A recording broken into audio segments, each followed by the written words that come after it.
Dum dum dum dum dum dum dum. Lanjut ke fase kedua, data engineering. Bikin dummy data legal. Let's go.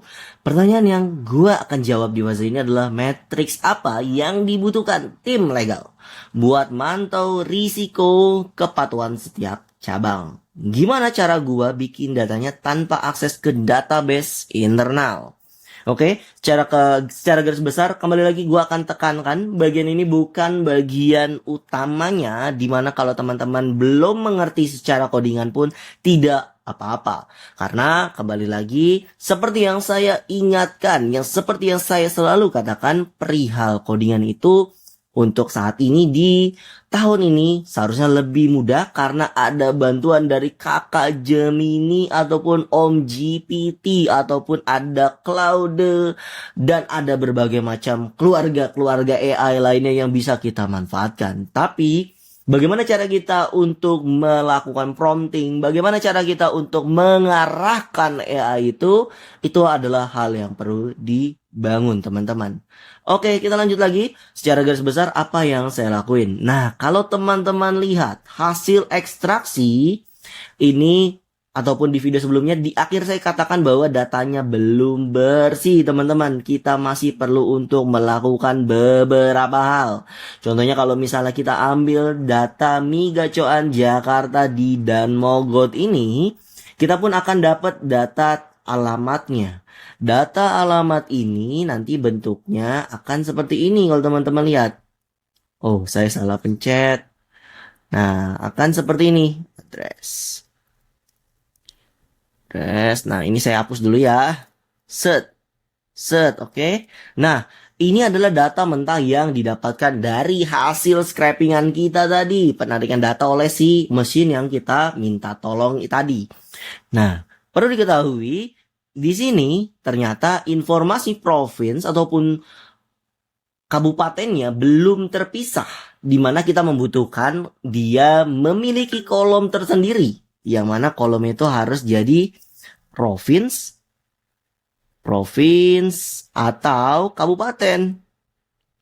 Nah, jadi kita akan melakukan pengolahan terhadap data yang tadi kita dapatkan sehingga kita bisa mendapatkan Jakartanya di sini nih ataupun provinsinya karena kan kita dapat Jakarta di sini harusnya. Oke?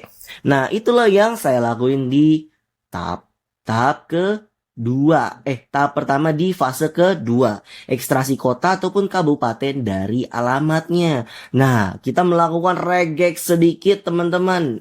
Perlu dicatat kalau teman-teman baru pertama kali mendengar kata-kata regex, secara mudahnya adalah kita minta tolong nih sama orang yang ahli banget untuk memisah-misahkan kata-kata ataupun huruf-huruf yang memenuhi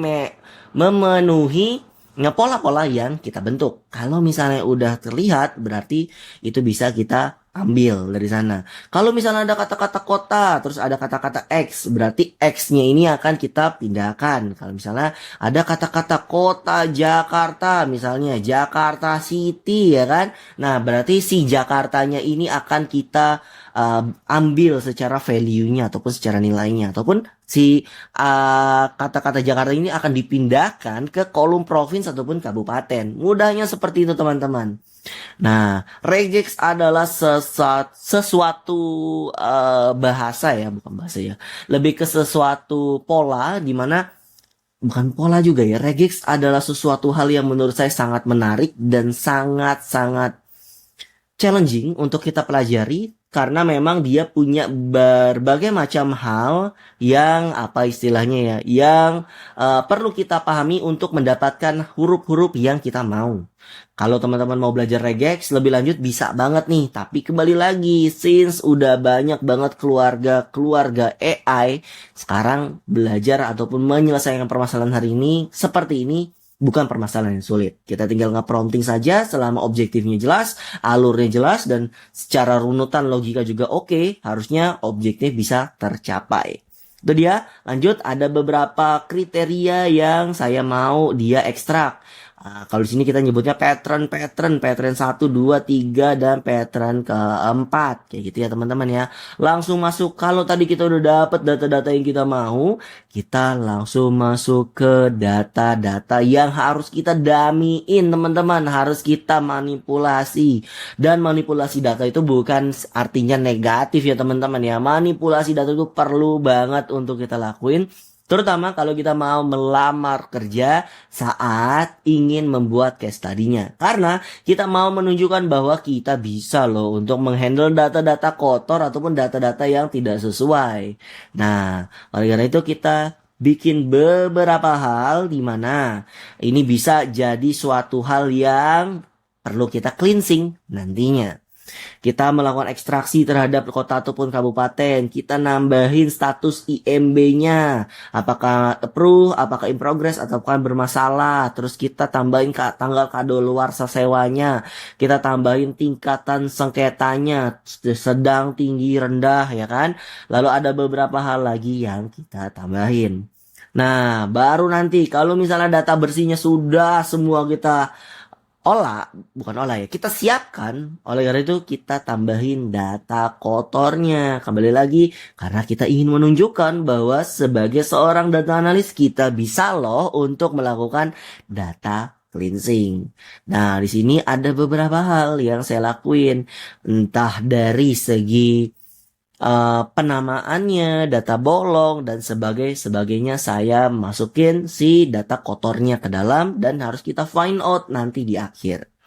Nanti hasil akhirnya kita simpan ke dua file yang berbeda.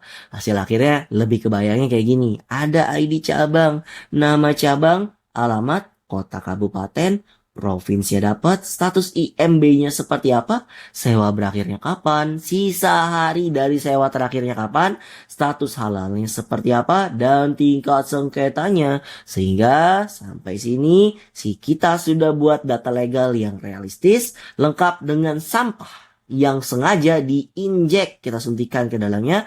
Dan langkah selanjutnya adalah kita bersihin data ini supaya siap divisualisasikan. Itu dia, kita masuk ke video berikutnya.